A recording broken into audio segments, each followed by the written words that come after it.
Good evening, this is Quiro. This is the first ranked game I've played so far today. Go over, excuse me, going over the matchmaking. Got a Des Moines. I'm loving this. A Salem. Uh, Hold on, let me hop back there real quick. Salem is a very limited radar threat. So I'm always happy to see Salem's. We got a Haragumo and a Grozavoy rounding out the threats to my ship. Um, this is a game. My initial plan is, send the entire team to A and basically steamroll it, pick up, a kill or two, pick up A cap, and then be ready to shift back to C in time to stop C. In the meantime, I'm just basically gonna push up and defend C, um, and just not like defend it like it's the Alamo last stand kind of thing. There's no point in that kind of stuff, particularly early on in the game. It's more of a delaying action, and right here, you know, this guy's gonna push up, and this is what I don't understand. The Z52 is offering his smoke to the Minotaur. Minotaur's eventually says, yeah, he wants it, but he's not going the right way. And also, we have a Salem on my team. This Minotaur coming south, he's leaving A cap open. So I'm not happy with this deployment. I've got a Minotaur behind me, hey, great. Uh, but if we get pushed hard, he's pretty much dead.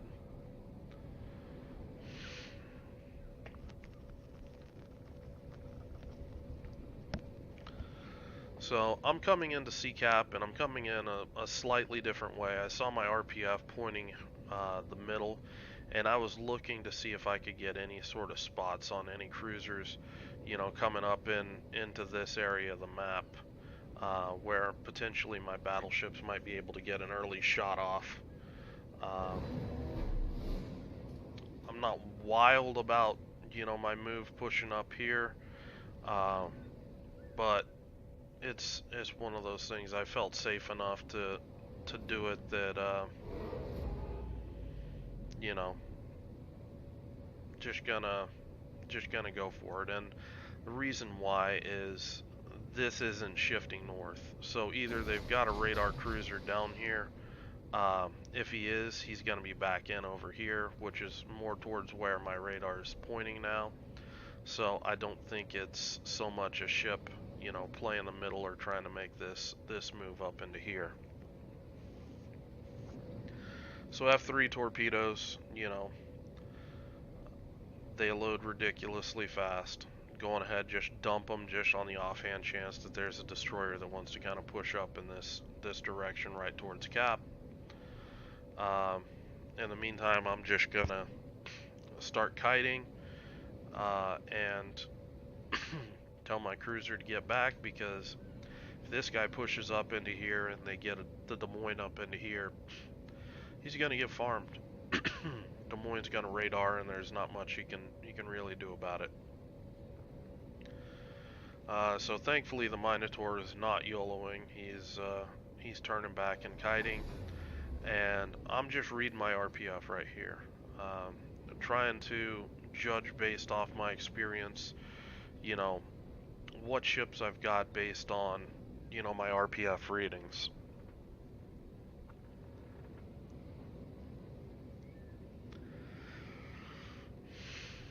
And typically, RPF pointing back in over here, that indicates more of a cruiser or even a battleship player, because they take so long to get out here. A destroyer, even a slow destroyer, would be closer out here, and you would see your RPF, more in this vicinity here.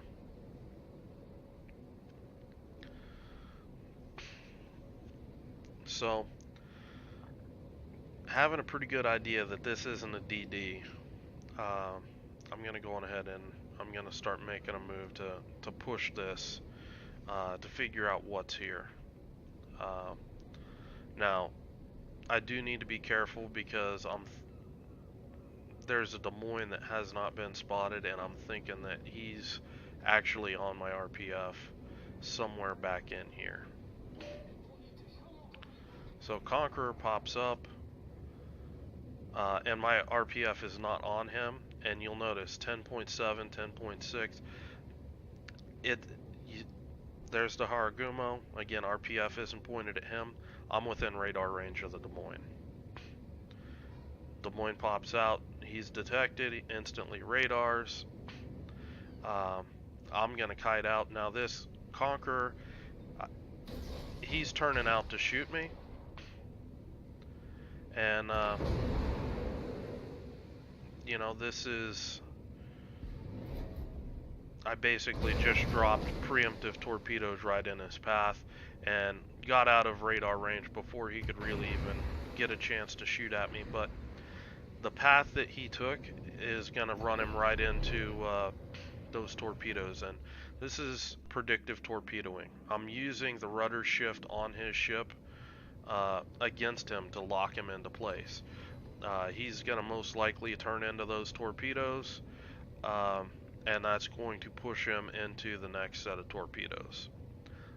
Ideally, I should have waited a little longer and potentially got the unrepairable flood, but I had an island and space issues that I'm working with, and at this point, we're going to lose CCAP. This Conqueror is dead. He just doesn't know it yet. If he continues to push me like that, he's going to die extremely quickly. If he turns around and runs, like he's going to do right here, I'm going to chase him and just keep him on the run, and the moment he actually goes to make a stand and fight, you know, somebody on my team, he's going to die. And that's just no bravado or anything. That's just Shimakaze versus a battleship. You should be that confident in your torpedoes. Honestly, right here, if I had 12-kilometer torps, this guy may have died here.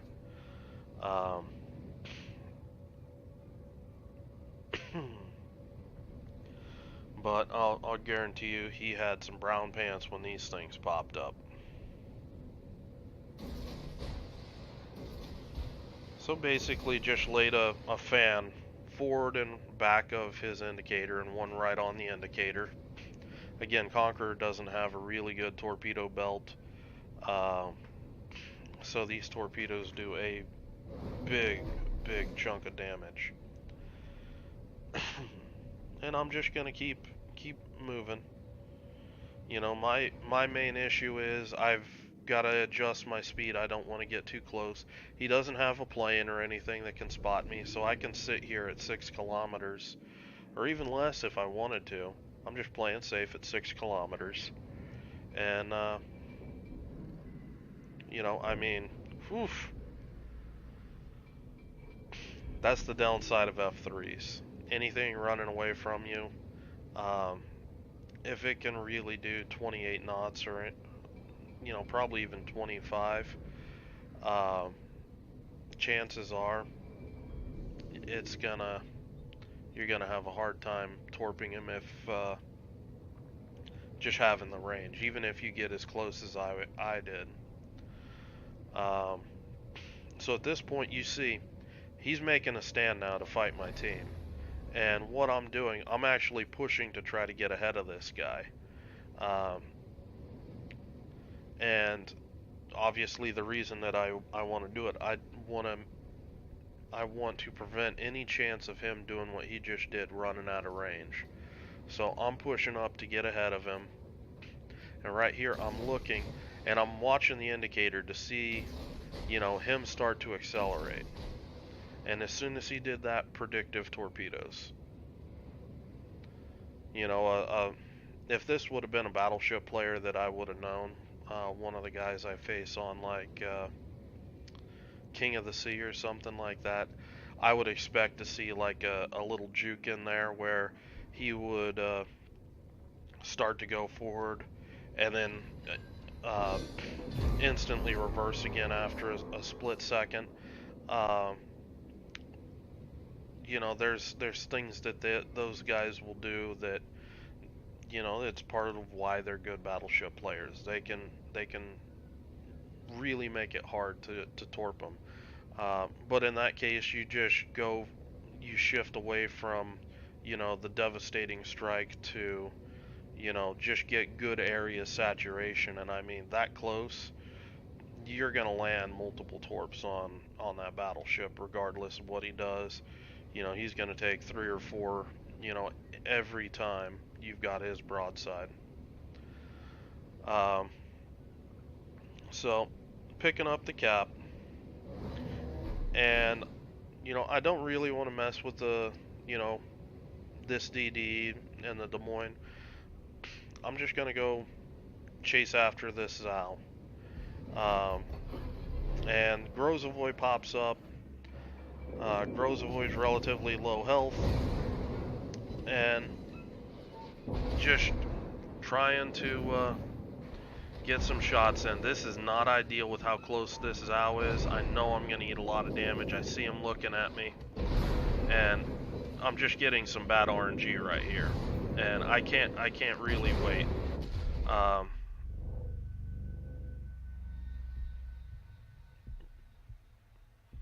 So I'm assuming that this Zao has hydroactive, so I'm basically dumping my torps to force this guy to turn in, and that third set of torps is close enough that when he turns in, his rudder most likely isn't going to be able to get back in time.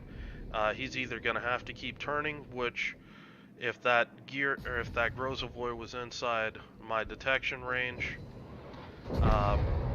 I just mistimed this. This guy was able to get a shot off, and honestly, I didn't think with his front guns that he'd be able to get that kind of alpha. But, misplay on my behalf.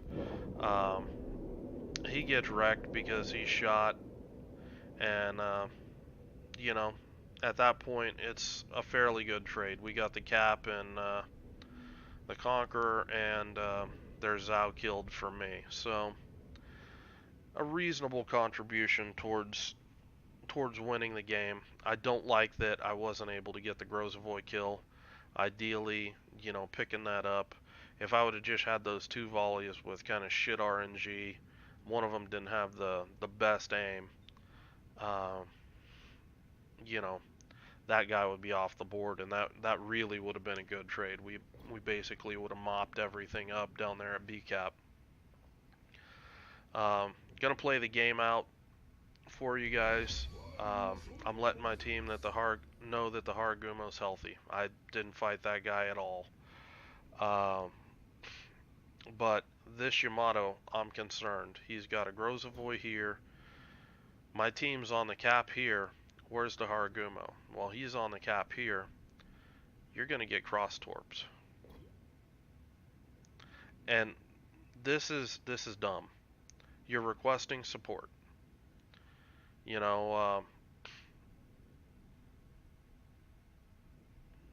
out of there. And I'm telling them right now, they're torping you. And this is guys not paying attention to chat. Guys not battleship player not respecting what destroyers can do. And Haragumo, he's using the Grozavoy as a spotter. He's just going to farm this Yamato. There's one set of torps I talked about. He just needs to get one, and that's most likely a flood. And at that point, he's pretty much dead. I know the Grozavoy torps are going to be coming in from this direction because that's how I would torp. And here they come. Still got the Haragumo shooting. And you can see the floods ticking. Grozavoy's, he's got your broadside. And I mean, broadside to a Grozavoy with using AP. Yeah, good night. You're going to melt quickly. The Haragumo, He gets detected, I think, by Hindenburg Hydro, and he eats a big chunk of damage. Um, but yeah, that's rough right there. If you were going to do that move, um, honestly, I wouldn't have even gone there. I would have played further back and forced them to try to come to you and just wait till the team can push down. Um, Pushing up like that, it's it would have been one thing while I was down there, be able to spot and zone out at least one of the DDs. Um, but yeah, that's just rough. The rest of the Charging games, battery. why, thank you. Um, the rest of the game, it's just letting the points tick. So I'm gonna fast forward a little bit more. Nobody's really in a hurry. It's a low HP Grozavoy. This guy's starting shooting, but I mean, this game's pretty much over. This is just trying to get every little bit of damage he can get out of it, and that's game. So, kind of summarize this game. Um, you know, Using my RPF, I know there's some thought that a lot of players don't like, and I'm taking a look to see who did most of the damage, and that Grozavoy, he might actually have the gun upgrade with the kind of damage that he was the legendary upgrade where you can get his reload down to 3 seconds. Or you know what? Actually, no. It's main battery mod 3 and adrenaline rush because he was low HP. That's why he had so much DPM. Uh, Sorry, I got sidetracked there. Um, yeah, completely lost my train of thought. Summarizing the game, basically using my RPF. A lot of people say it's a point trap on your destroyer. In this case, I used RPF to basically flank right through the enemy team and, um, with pretty sure certainty, know where most things were without things being spotted. And was able to use that to get in behind the radar cruisers, sink a battleship, and then help my team dispose of a cruiser. And not the best trade in the world, but it's something. So just included this game for you guys, just mainly for the RPF play, uh, showing you guys how I use that and compare it to my experiences where ships like to play, and it gives me a pretty good idea of what the enemy team's doing. So hope you guys enjoyed the game. Um, if again, I've been playing with the audio today. If uh, if it's still messed up, leave some comments below, and I will talk to you guys later.